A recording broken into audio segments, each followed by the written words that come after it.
Yung ang dami niyang laruan, tapos ang gusto niyang karton. O, diba? Saan ka pa? Peanut! Play with this baby! Good boy! Ay, ayaw. Charot lang daw.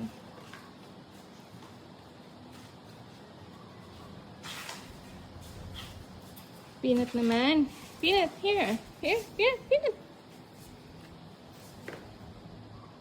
Hindi na naman siya bibili ng toys. Puro na lang karton.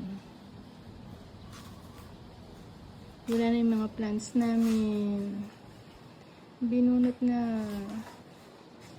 Poisonous kasi sa kanya, kaya inalis na lahat.